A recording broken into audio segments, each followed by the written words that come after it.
Hello guys, English Guru welcomes you in my new video, and today we are going to learn rectification, error rectification, how to rectify the errors. बहुत सारे अब 9th onwards क्या 6 onwards error rectification omissions आने आप लोगों के English के papers में शुरू हो जाते हैं। अब बहुत सारे स्टूडेंट्स मुझसे ये पूछते हैं कि मैम रेक्टिफिकेशन को कैसे फाइंड आउट करें, मतलब क्या इसमें एरर है और कैसे इसको मतलब पता करें। ये बहुत बड़ी प्रॉब्लम हो जाती है हमारे साथ। तो उन सब चीज़ों को जो है ना सॉर्ट आउट करने के लिए मैं आप लोगों के लिए वीडियो लेके आई हूँ। So let us start the video, but before it if you haven't subscribed my channel then subscribe the channel, share the video and like the video. So let us start how to rectify the errors. First of all हमारे सामने बड़ी problem क्या होती है कि उस error को, ये यहाँ पे एरर है, पता कैसे चलता है कौन कौन से एरर्स होते हैं हमारे पास एक पैसेज के अंदर। तो यहाँ पे जो एरर रेक्टिफिकेशन है उसमें अंदर मेनली कौन कौन से हमारे जो ना प्रॉब्लम्स होती हैं जो बच्चों को नहीं पता चलती कि कहाँ फोकस कहाँ करें, कैसे पता चलता है कि यहाँ पे रेक्टिफिकेशन करनी है। तो सबसे बड़ी प्रॉब्लम जो बहुत सारी पैसेजेस में आपको देखने को मिलती है, आपको आर्टिकल रिलेटेड प्रॉब्लम्स देखने को मिलती है। उसके बाद क्या है, प्रपोजिशंस की प्रॉब्लम्स बहुत ज्यादा मिलती हैं आर्टिकल्स के बाद, सबसे ज्यादा आर्टिकल की प्रॉब्लम्स मिलती हैं।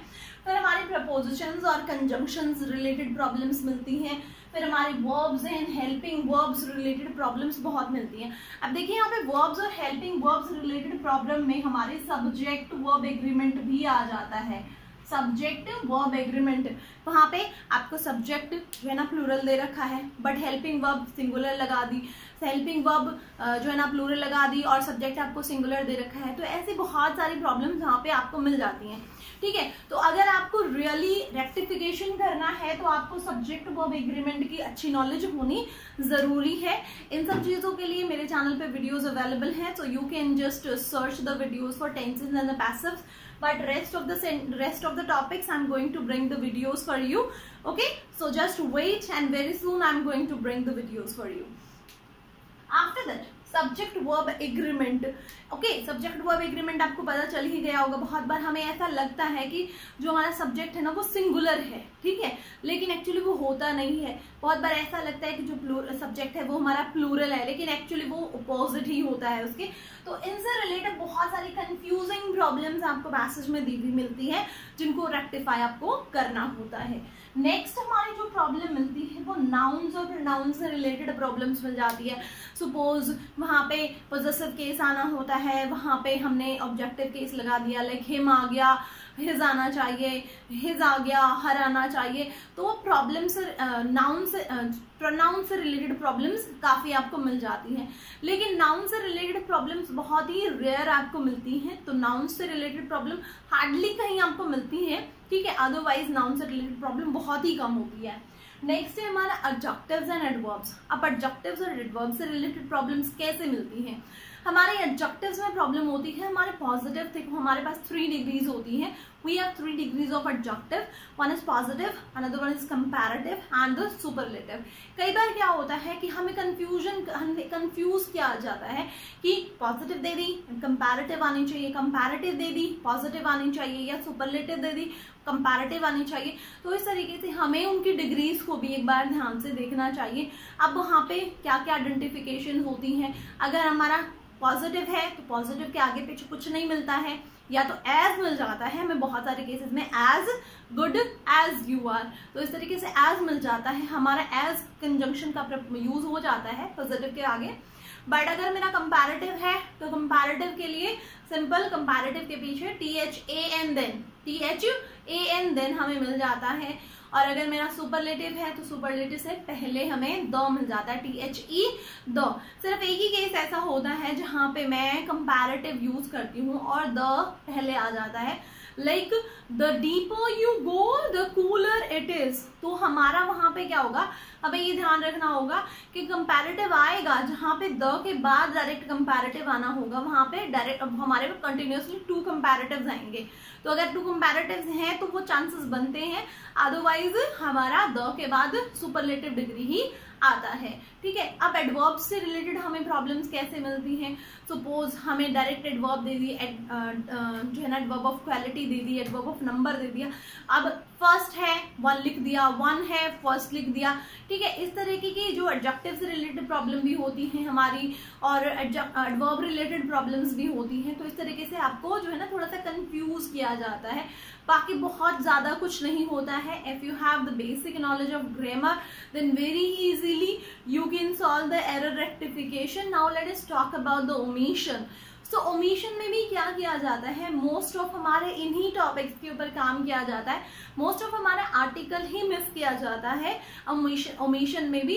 कई बार क्या होता है, आर्टिकल के साथ साथ हमारा पॉजेसिव प्रोनाउन के केसेस भी जो है ना गायब कर दिए जाते हैं। Suppose this is blank bag, okay, this is her bag. तो इससे पहले जो है ना मेरा पॉजेसिव आना चाहिए था, पॉजेसिव एडजेक्टिव आना चाहिए था, वो उन्होंने मिस कर दिया।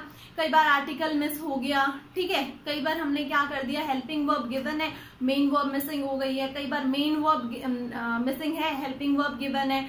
तो हमें इसके साथ साथ ये पता होना चाहिए कि हमारे रेक्टिफिकेशन में भी, ओमिशन में भी, if the base is clear then you are going to solve it very easily, but if your base is not clear then only you are going to face problems. But I have given you some tips, and if you are going to follow these tips, if you are going to focus on these topics, okay, then the things will be very easy for you. So if you really want to solve your error rectification and omission cases, then all these topics are to be learned. First of all, articles पे आपकी बहुत अच्छी पकड़ होनी चाहिए। कहाँ पे हमारा द आता है, कहाँ पे ऑन नो आर्टिकल्स होता है, कहाँ पे हमारे कितने टाइप के आर्टिकल्स होते हैं, 2 टाइप्स होती हैं, definite article and indefinite article.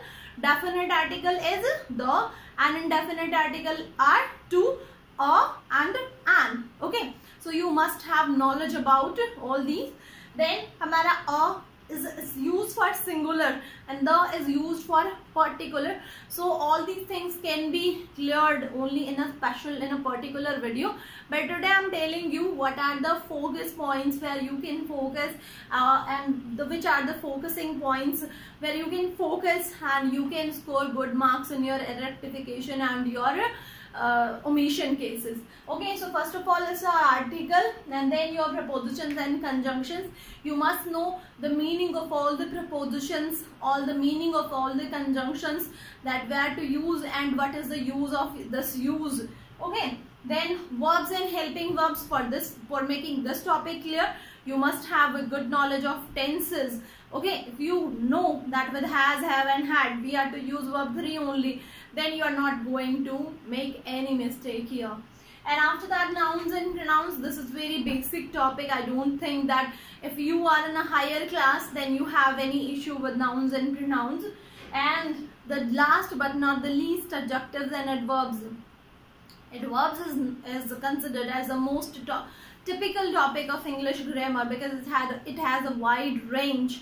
But don't worry, for rectification and omission you need not to read the wide range. Okay, so I hope you have understood the video, and if you like it then please like it, share this video and subscribe the channel. Thank you and have a nice day. We'll meet in the next video. Bye.